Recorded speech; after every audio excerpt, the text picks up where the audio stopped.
The estate buzzed with anticipation as luxury cars pulled up one after another, releasing women in designer dresses.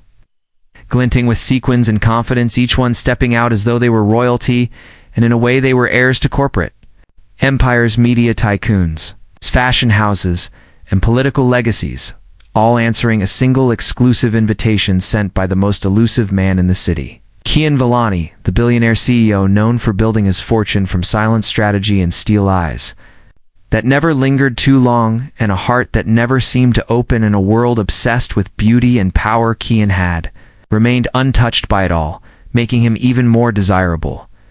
The women that gathered that day were not just beautiful, they were trained, elegant, educated, fluent in 5 languages, with degrees from Ivy League universities and wardrobes that could shame.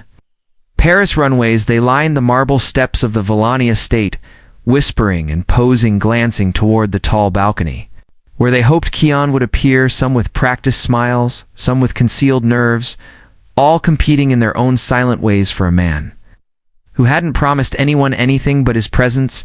The event was unlike any the estate had hosted before.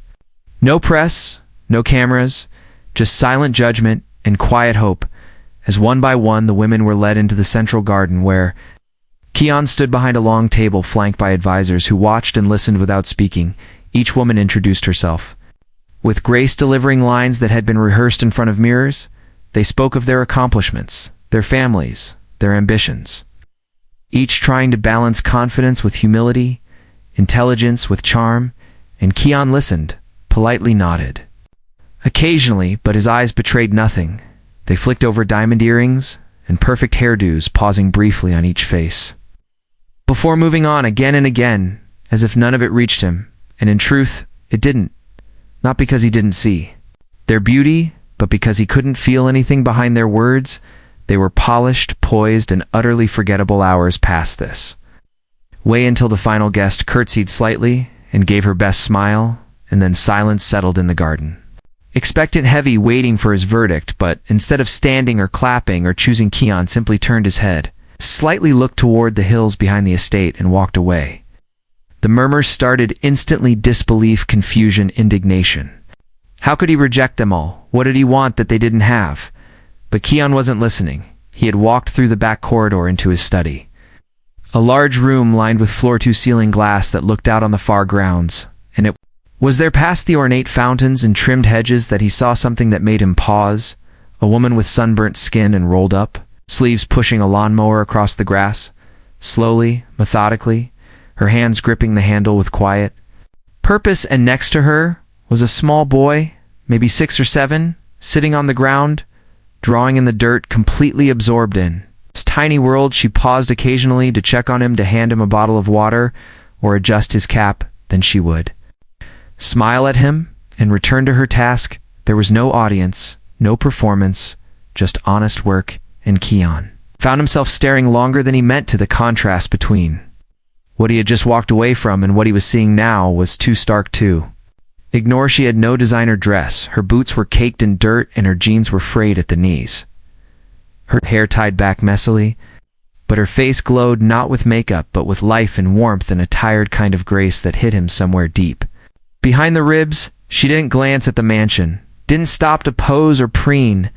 She was unaware of being watched, and that made her presence even more magnetic. Kian moved closer to the glass, watching her every motion, curious, struck, unsettled, in a way he hadn't felt in years.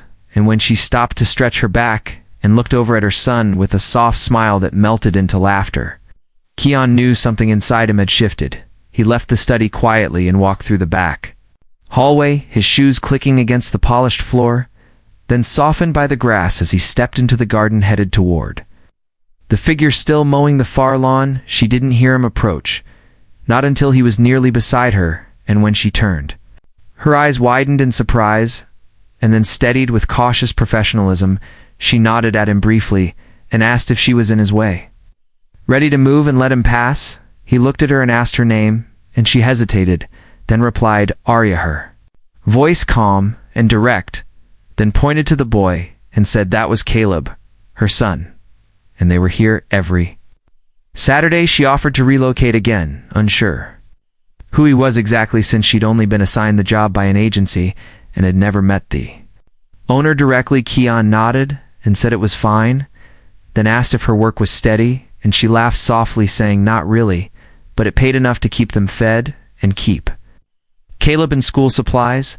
And Keon nodded again, then asked if Caleb liked to draw, and Arya smiled more openly and said he was obsessed with drawing animals, especially ones with wings and scales and dreams, and she asked if everything was all right if she had broken some rule, but Keon just said thank you and walked away, leaving her slightly confused but inwardly amused. And as she returned to her mower, she glanced back once, only to see him still standing a little farther, now watching Caleb scribble in the dirt, and something in her chest fluttered, though she didn't know why. She shook it off, returned to her work, unaware that from that moment forward she would be on Keon's mind every day, unaware that a man who had walked away from palaces of beauty and oceans of wealth had found more truth in her tired smile than he had in any polished pitch or diamond-studded promise, and unaware that her story had just intertwined with his in a way that neither of them could undo. It began with subtle changes, ones Arya barely noticed at first, like how the flowers around the garden beds started to bloom brighter as if someone had been tending to them extra, or how the tools she used every Saturday were cleaner, easier to handle, better maintained than before, or how Caleb was suddenly greeted by a tray of cookies placed on a shaded bench every time they arrived, and when she asked the staff, they only smiled politely and said they were following new instructions.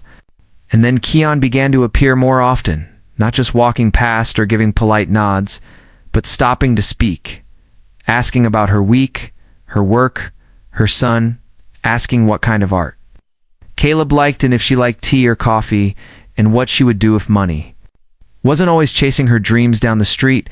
And Arya answered with slow smiles and wary eyes, because it wasn't every day a billionaire took interest in a gardener with rough palms and an old truck, and she didn't trust curiosity, especially when it came from men with too much time and too many secrets.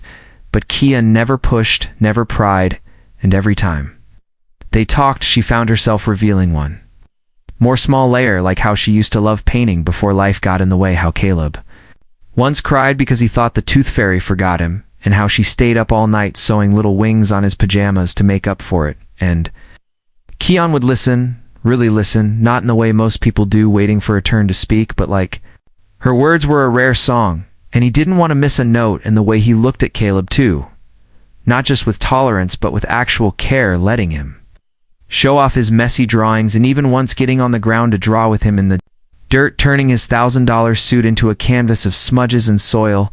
And Arya watched all of it silently, her heart tightening, because it was too easy to believe in something warm when you'd been cold too long, too easy to lean towards someone who saw you not as a job or a burden, but as something precious. And slowly, Saturdays became the anchor of her week, not because of the paycheck, but because of the anticipation. And one day, it rained hard, soaking the garden in thick sheets, and Arya showed up anyway with her raincoat ready to work. But Keon met her at the door and told her to come inside and wait out the storm. And though she hesitated, soaked, and embarrassed, she eventually followed him through the marble halls, clutching her son's hand like a shield, and sat down in a room she never thought she'd see. Velvet curtains, polished wood art lining every wall, and a fireplace already lit, and she felt so out of place in her dripping boots, but Keon didn't seem to notice. He brought her towels, dry clothes, even hot cocoa for Caleb, and sat across from them in silence until Caleb asked if the mansion had secret passages, and Keon grinned and said maybe.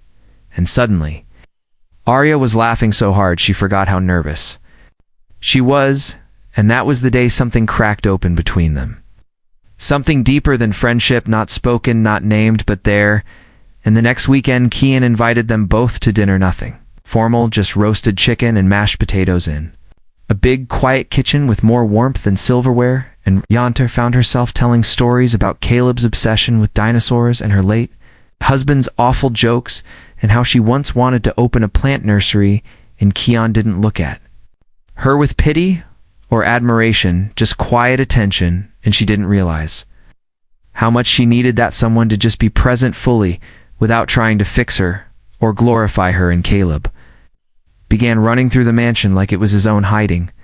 Under tables, drawing maps for imaginary treasure and calling. Kian captained fancy shoes and Kian wore the title with mock pride, and Arya began to forget that she was a guest or an outsider and began to feel like maybe, just maybe, she belonged. And one evening, as the sun set outside the tall glass windows painting everything gold, Arya looked at Kian and asked him why he even noticed her.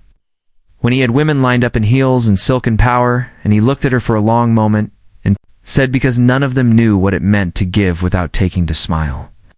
While carrying weight to look tired and still glow, and that she did and she didn't know what to say, so she just looked down at her hands, the ones with calluses and dirt under the nails, and for the first time she didn't feel ashamed of them, and when Kian reached out and took one into his, he said softly, "These are the most beautiful hands I've ever seen," and she believed him, and that was the moment the walls began to fall for good, not just hers but his too.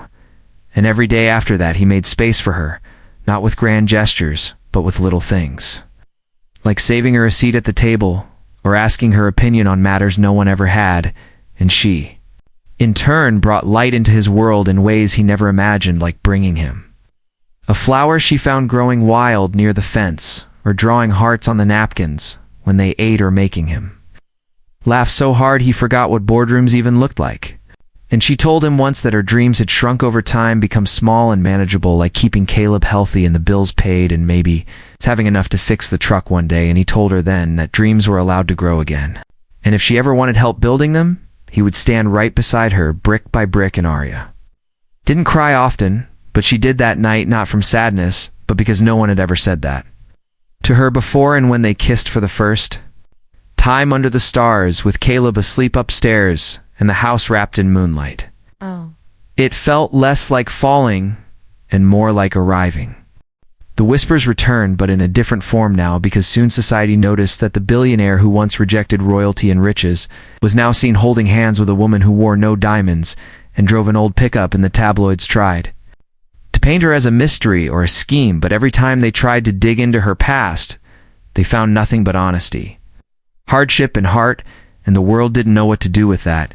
And Kian didn't care, because one evening during a charity gala, he brought Arya as his date, dressed simply but stunning in a modest dress that Kayla picked, and when people gasped or whispered, he ignored them, and when she stood beside him, speaking with humility and grace, even as cold as board members softened because they saw what he saw, a woman of quiet strength and steady light, someone who had earned every inch of her smile through storms and scraped knees and sacrifice. And one man tried to insult her, suggesting that she was lucky to be where she was, and she simply smiled and said luck had nothing to do with love. And Kian stood beside her, proud, because she didn't need his name to feel worthy. And that night, as they danced slowly under the chandelier with Caleb asleep on a bench nearby, he whispered in her ear that he wanted to make this forever, and not with a diamond, but with a promise that he would never make her feel small, never let her walk alone again. And weeks later, in a small backyard with twinkling lights and mismatched chairs they were married with just a few close friends, Caleb held the rings and read a poem he wrote about mowing lawns and finding family. And Arya cried as Kian took her hands and vowed to love her the way she had loved life, fearlessly and fully. And after the small ceremony, they didn't rush off to a luxury honeymoon or some island resort. Instead, they took a road trip across the countryside in that same old pickup truck, packed with peanut butter sandwiches and laughter, stopping at places she once dreamed of visiting when she was younger: waterfalls, flea markets, roadside diners, and quiet lakes, where they swam fully clothed because they forgot swimsuits and didn't care. And Kian learned what it meant to be loved, not for what he could give, but for who he was, in silence, in simplicity, and Saturday mornings spent making pancakes with Caleb and playing hide-and-seek in the garden, where she once mowed the lawn with sweat dripping from her brow and determination. Her steps, and now the mower was gone, and in its place were roses, sunflowers, and vegetables that she proudly grew, while Caleb drew chalk animals on the pavement, and Kian helped hang laundry and took business calls with soil on his fingers. And It was in those little moments that he realized how empty his life had been before her, how his mansion had echoed with loneliness despite its being filled with priceless art, and how all his previous relationships had been like theater acts staged and lit beautifully but void of real feeling, because with Arya, everything was raw and unfiltered and wonderful. Even the arguments about what to cook or whose turn it was to do dishes, even the late nights when Caleb had nightmares and she stayed up holding him in her lap singing lullabies off-key while Kian watched in awe, wondering how he got so lucky. And it wasn't just her love, it was her resilience, her way of making a home out of broken pieces, her refusal to let life break her even when it tried.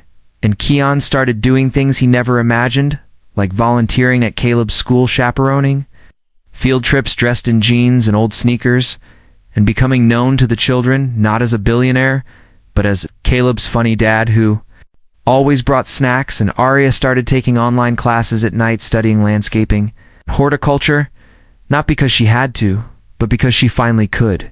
And Kian supported her fully, setting up a tiny greenhouse in the backyard and surprising her with books and notebooks and tools she never thought she'd own, and she would sometimes tear up, not because of the gifts, but because someone finally believed in her dreams. And when she opened her small gardening business called Roots and Wings with a logo Caleb drew himself, Kian stood behind her at every step, helping her design a website, answer calls, deliver orders without ever trying to take control or change her. And one rainy afternoon, as they watched her first customer leave with a basket of herbs and flowers, she turned to him and said, "I'm proud of us." And he replied, "I've never been prouder of anything in my life." And the truth was, he meant it, because for the first time he wasn't building empires out of numbers and stocks. He was building a life with love at the center. And when people asked him what changed, he simply said, "I stopped looking for perfection and started noticing beauty in places no one else looked." And eventually people stopped gossiping, because the story became old, and then it became inspiring, because more than one CEO started volunteering, more than one investor started donating anonymously, more than one heiress stopped chasing spotlight and started questioning what really mattered. And somehow, without meaning to, Arya changed more than one heart, just by existing, just by loving, just by being who she was in years past. And Caleb grew taller and bolder and started calling Kian Dad without hesitation. And one day he asked if he could take Villani as his last name, and Kian nearly broke down right there, holding the boy who had drawn ants in the dirt just a few years ago, and now stood strong and smiling with a heart as big as his mother's. And on their anniversary, Arya gave Kian a box filled with every little drawing Caleb ever made, every photo they took, every dried flower from the bouquet she held on their wedding day. And he opened it slowly, feeling the weight of each memory. And she told him that this was the richest they'd ever be. And he kissed her and whispered that this was the life he never knew he needed. And every night before they slept, Kian would trace the lines on her palm and tell her stories of the future, where their hair would gray and their hands would wrinkle, but the laughter would remain, and they'd still dance in the kitchen, barefoot to songs they didn't know the lyrics to. And Arya would laugh and say, "Only if you promise to let me keep planting more flowers than we have room for." And he'd nod and say, "Only if you let me keep loving you more than yesterday." And their life became a poem. Not perfect, but beautiful, with verses made of laundry lines and school plays, and kisses on the forehead and Sunday picnics in the backyard where Arya would lean into Kian's chest and Caleb would chase fireflies, and the world would feel just right. And sometimes Kian would walk alone at night through the quiet garden, remembering the first time he saw her from his study window, pushing that old mower with tired arms and a hopeful smile. And he'd close his eyes and say thank you to whatever force brought her into his world, because no amount of business success, no list of Forbes rankings or luxury possessions could ever equal the love of a woman who asked for nothing but gave him everything. And in her presence, he learned to breathe again, to see again, to feel again, and to finally understand what it meant to be home.